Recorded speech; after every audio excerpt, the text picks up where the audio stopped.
that special with let me put that up there, chair. Okay, so let's talk about this damn special with the Selena and Yolanda. So I finally watched it. I'm gonna just do a quick review real quick because I don't want to spend a lot of time. It is not even on the docket, but I did finally watch it because Felix was spoiling all the damn stuff. There's no shade, I love you, but girl, you was spoiling a little too much, and I had to like not read my message because a lot of times what I will be honest, I don't like spoilers with a lot of stuff. So if I'm gonna watch something, I want to be able to watch it and experience it within that moment without people spoiling too much. So I did watch it, and here's what I took away from it. So now I appreciate the fact that what, after 30 years, damn near, or is it 30 years? Because when did Selena die? Was it 1994 or 1995? I think it was 95, right? So I believe in 2025, it comes up to on 3 decades she's been behind bars for shooting her. I will say this. I appreciate the fact that, what, whether we want to hear it or not, Oxygen provided Yolanda with the platform and her family members that actually believe her. Child, I don't know what the fuck wrong with y'all, but okay. But if y'all want to stand loyal with the crazy lady, be my guest. I understand family. Y'all want to be the problem with Latinos and shit. Y'all are a little too loyal to a fault. Y'all are. I got Latinos in my family, child, so I know. But a shout out to my Spaniard side. But anyway, so I appreciate that she was able to have a platform to tell her truth and all this other stuff and bring up all these accusations about Selena possibly having an affair with a Dr. Martinez or whatever the case was. And apparently he did an interview, I believe, was it with Univision? Where he was spilling tea about his daughter, him having an affair with Selena while she was married to Chris. So I get, we could put all these little seeds out here, but at the end of the day, and how controlling Abraham is, and I truly believe that Abraham wanted Selena was basically like the Matthew Knowles of that whole situation of Selena y los Dinos. I don't know what am I saying? So Selena and her whole situation. I understand because he was getting a cut for the music thing. And Selena wanted to do other things. She wanted to do fashion. She had the boutique and all the other stuff. And she was opening up all this other stuff and expanding her brand, which I understand is unusual because back in those days, a lot of artists was not really expanding on the brand and stuff. Sidebar, I kind of wonder also, watching that, J-Lo took a lot of that from what Selena was doing and incorporated into her business affairs, especially when it was like she tried to come up with the fashion line and the music and acting and doing all these things because that whole dynamic didn't become more popular until like the late 90s into the 2000s, where you started seeing musicians branding out into a multitude of different jobs that they were doing. So it wasn't just you had to be a singer or you had to be an actress, which was what it was back in those days. And I feel like because her father, Abraham, wasn't really getting a cut of all that other stuff. He was looking at it as, okay, girl, like this is a pipe dream. This is not really going to work. You need to really stick to what's working, which is the music. And Selena truly believed in doing all the other stuff. So it's great that, Yolanda wanted to bring all this other stuff up. It was talking about how she had the gun. She showed Selena the gun in the car. And then she returned the gun after Selena was like, I will protect you. Like, you don't need a gun and all this other stuff because she was scared of her father. And then show like she had these bruises on her because apparently two men beat her up over because I guess she was a little too close to Selena, and I guess Abraham didn't like the fact that Selena was closer to Yolanda, and he felt like he was losing his prized possession and the cash cow. Because quiet as it's kept, Selena was the one that was bringing all that coin up in that family. So that's why it's always a slippery slope when you got these momagers and popagers who you feel like they want to protect you on one hand because it's my child and I don't want them being taken advantage of in this business. But then you get these momagers and popagers who feel like, oh, you owe them because I helped you get here and y'all don't know how to separate being a parent from being a manager, which is why a lot of times it becomes a slippery slope when is you have a parent that's a manager or you got somebody that you married to that is your manager. This is why y'all got to be real careful with that. And I understand like you want your parent in there to be your protector, your provider and all that stuff, and they looking out for you and stuff. But when you get to a certain point in your life where you're transitioning where it's like you're no longer a child, you're not yet a girl, not yet a woman. I had to reference Britney somehow. Whereas like you're transitioning into from a young girl to a woman, Then it's like you got to break those tides and all those other things. So it's great that she put all these little seeds out here and we get to hear different sides. Because here's the thing I've always said is it's Selena's side, it's Yolanda's side, and somewhere in the middle is the truth. But the gag on that is like at the end of the day, it's great that you put all this shit out here. But what does that have to do with the price of tea in China? And the price of tea in China is you shot that girl.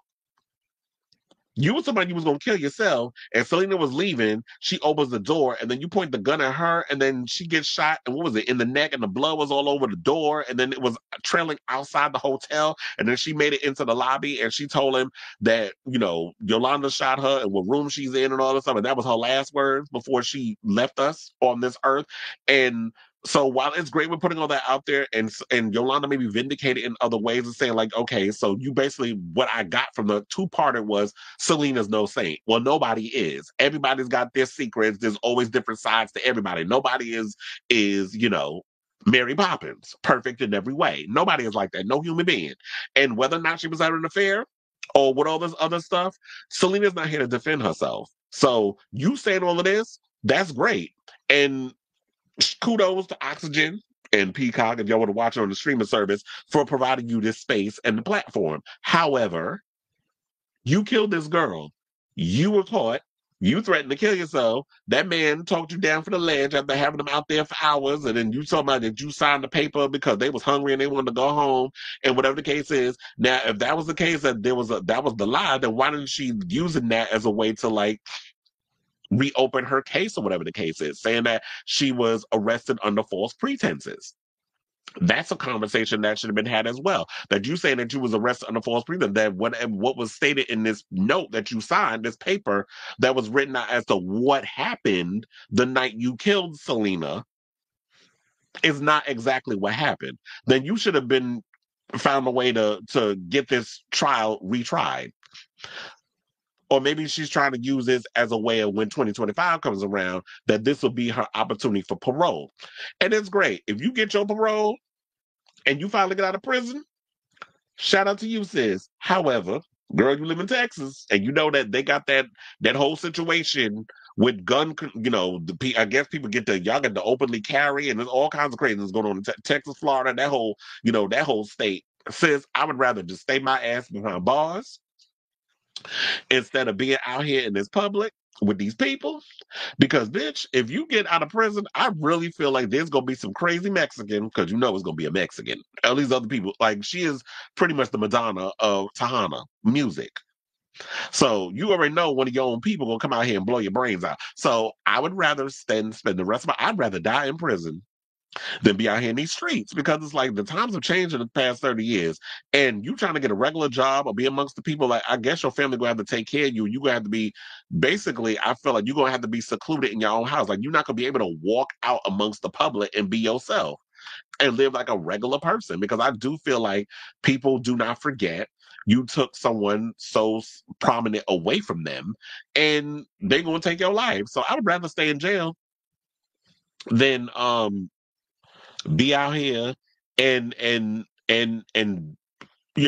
a regular life. Because like I said, at the end of the day, you killed that girl, and I don't believe the reasons why you said, oh, it went off accident. I don't believe none of that. I do believe Yolanda was in a fit of rage. She was jealous. The fact of the matter was, Selena was the one woman that made you feel, something, and I don't think it had to do with no lesbian bullshit. Y'all always be trying to create this narrative that lesbians or gay people are predators, whatever the case was. I do feel like maybe Yolanda, aesthetically, let's be honest, she ain't a looker. And then you have some, and physically on the outside, like she's shaped like a butterball. Aesthetically in the face, she ain't that pretty. Look, if we're gonna talk, we're gonna talk. And here you have this girl, Selena, that made everybody feel like they were the most important thing in the room based off of what she was saying in the interview. So you have this situation where it's just like, okay, so now she makes me feel like the only, in the words of Rihanna, the only girl in the world. So I'm going to cherish that. I don't want to let that go. I get to be a part of this ensemble. I get to be a part of this entourage. Here's a big celebrity who really sees me for me, who understands me, who loves me. And I put so much work into all of her businesses and stuff that I don't know. Maybe she got blinded. She had them horse blinders on, and she took advantage of the situation. She was stealing them people's money, pocketing, but trying to claim like she was using the money to funnel secret trips for Selena and her to go to Mexico while she was having this affair with this doctor. So I'm not believing any of that because, like I said, at the end of the day, you can put all these receipts and all these accusations about here, but at the end of the day, Selena is not here to defend herself. She's not here to really tell people the tea of what happened. It is the word of a killer getting put out into the public, and that's it. Because, like I said, Selena not here to defend herself, so we'll never know. So while it's cute, like I said at the end of the day, that Yolanda got to tell her side, I don't feel like it's going to change the narrative of the people who watch the interview and really feel like, okay, but you still a scumbag who killed, this talented woman.